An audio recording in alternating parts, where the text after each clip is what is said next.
Olá, meus queridos, com este vídeo que nós vamos gravar aqui agora, esse vídeo que você vai assistir, nós estaremos encerrando a nossa série de mensagens. O tema, você que tem acompanhado sabe, é Ele é o Senhor. E já falamos aqui a respeito de 9 revelações de Deus no capítulo 43 do livro do profeta Isaías. Já falamos aqui que Ele é Criador, que Ele é o Eu Sou, o Santo, o Deus presente. Falamos aqui que Ele é o Salvador, que Ele é o Rei. Enfim, foram 9 manifestações de Deus, 9 revelações. E aqui nós estamos diante desta que é a de número 9, que vai falar ao nosso coração no capítulo 43. Sempre Isaías 43 foi a base para cada uma das nossas reflexões. E aqui, no versículo de número 25, Deus diz o seguinte: Eu mesmo sou o que apago as tuas transgressões por amor de mim, e dos teus pecados não me lembro. O que nós estamos vendo aqui é que Ele é o Senhor, aquele que apaga as transgressões. Interessante pensarmos a respeito disso, porque todos nós somos falhos, seres humanos erram, nós somos assim, todos nós cometemos pecados. E Deus, então, Ele deseja nos perdoar, porque a Bíblia diz que Ele não tem prazer na morte do ímpio.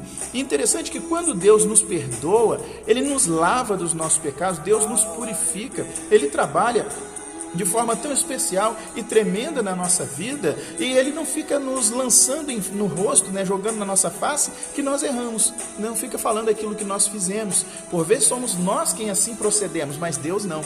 Ele nos ama e Ele apaga de fato os nossos pecados. Então, eu gostaria de fazer algumas considerações com você.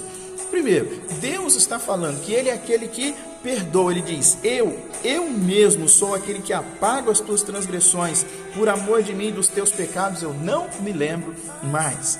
Queridos, como é possível receber o perdão de Deus então? Brevemente aqui, deixa eu te falar. 1 João capítulo 1, versículo 9 diz: Se confessarmos os nossos pecados, Ele é fiel e justo para nos perdoar os pecados e nos purificar de toda injustiça. Tudo começa aí, com a confissão. Provérbios 28:13 diz: Aquele que encobre as suas transgressões nunca prosperará, mas aquele que as confessa e as deixa alcançará misericórdia. Ou seja, eu confesso diante de Deus, eu me arrependo diante de Deus dos erros que eu cometi, automaticamente o que eu faço? Deixo de fazer. Então aquele que encobre, que não confessa, ele não vai prosperar, mas aquele que confessa e deixa alcançará misericórdia, ou seja, o perdão de Deus. Para que esse perdão chegue, diz o texto lá que eu preciso confessar. Mas confessar é simplesmente falar por falar? Não. É preciso haver algo sincero no nosso coração. E vamos aprender isso com Davi. No Salmo 51, versículos 1 e 2, Davi diz assim: Compadece-te de mim, ó Deus, segundo a tua benignidade e segundo a multidão das tuas misericórdias, apaga as minhas transgressões. Lava-me completamente da minha iniquidade e purifica-me do meu pecado. Davi havia cometido adultério, ele tinha pecado, mas Deus foi trabalhando na vida dele e ele chega humildemente, sincero diante de Deus, reconhecendo o seu pecado. Davi tinha relacionamento com Deus. E embora ele tivesse pecado, ele houvesse pecado, cometido o adultério com a Batseba, ele sabia quem Deus era. E Deus era aquele, e é ainda, sempre será aquele que apaga transgressões, que perdoa e que não se lembra mais delas. Queridos, isso é fantástico, isso é tremendo. Então, eu gostaria de incentivar você agora a buscar a presença de Deus, a descansar nos braços do Senhor, certo de que Deus ouve você, ouve a sua oração, o seu clamor, muitas vezes desesperado, e Ele te perdoa. Amém? Há um texto, queridos, que eu acho bem interessante a respeito dessa questão de Deus nos perdoar e não nos lançar em face aquilo que nós fizemos de errado. Jesus se deparou com uma situação, ou levaram algo até ele, em João capítulo 8, quando apanharam uma mulher no ato adulterando, de acordo com os homens que levaram a mulher até Jesus, para querer saber como ele resolveria aquela situação. E diz a Bíblia então que Jesus trabalhando na ideia da restauração, do perdão, do amor na vida daqueles homens e daquela mulher também, vítima daquela situação, a Bíblia diz que os homens se retiraram daquele lugar quando foram confrontados com Jesus em relação também aos seus pecados.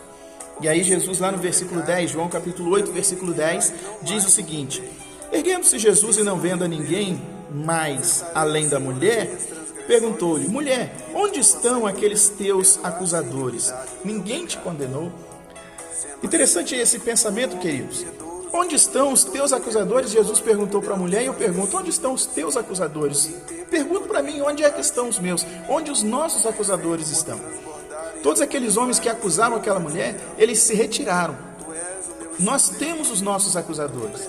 Nós que nos arrependemos, que nos convertemos verdadeiramente, que abrimos o nosso coração para Jesus entrar, que recebemos o perdão do Senhor, o inimigo não pode nos acusar mais. Romanos capítulo 8, versículo 1 diz: não há condenação para aquele que está em Cristo Jesus, mas os acusadores existem. E eles estão apenas esperando uma oportunidade para se manifestar e dizer: você fez isso, você fez aquilo. Por isso que eu fecho essa mensagem com uma recomendação que Jesus deu lá no versículo de número 11. João capítulo 8, versículo 11. Olha o que Jesus disse para aquela mulher. Ninguém, ou melhor dizendo, ele pergunta primeiro ali, finalizando o versículo 10. Ninguém te condenou? E a mulher responde assim: ninguém, Senhor. Então ele disse: nem eu tampouco te condeno. Vá e não peques mais. Os acusadores estão à nossa volta. E eles estão esperando uma oportunidade para nos acusar, para nos condenar. Mas quando Jesus fala assim, vai, não peques mais, ele está querendo dizer assim, esforce, não cause escândalo. Cuidado para você não perder aquilo que você recebeu. Eu te amo, eu te restauro, eu te liberto, eu te perdoo. Mas não faça de novo. Queridos, nós vamos fazer algumas coisas repetidamente, cometer os mesmos erros. Mas nós não temos que fazer isso porque nós queremos fazer. Nós temos que nos esforçar para não errar, esforçar para não pecar. O Senhor nos ama, o Senhor nos perdoa, mas Ele está dizendo, vá, não peques mais. Eu não te condeno, mas não permaneça no pecado. Como questionaram em Romanos capítulo 6 o apóstolo Paulo. Permaneceremos no pecado? Na verdade, o apóstolo Paulo mesmo dizendo isso. Permaneceremos no pecado para que a graça seja ainda mais abundante sobre nós? E a resposta, de maneira nenhuma. Se o Senhor já te restaurou, se o Senhor já te perdoou, viva na plenitude do amor, do poder, na plenitude do Espírito. Não peques mais. Você vai errar. E o que fazer quando isso acontecer? 1 João capítulo 2 diz: filhinhos, estas coisas vos escrevo para que não pequeis. Mas, pecando, saibam que vocês têm um advogado. É Jesus. Ele está junto ao Pai. O Senhor diz: eu sou aquele que apago as tuas transgressões. E por amor de mim, dos teus pecados, não me lembro mais.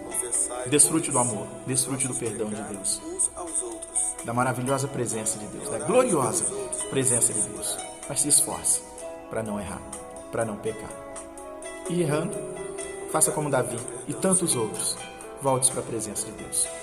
Que Deus te abençoe e até o nosso próximo vídeo.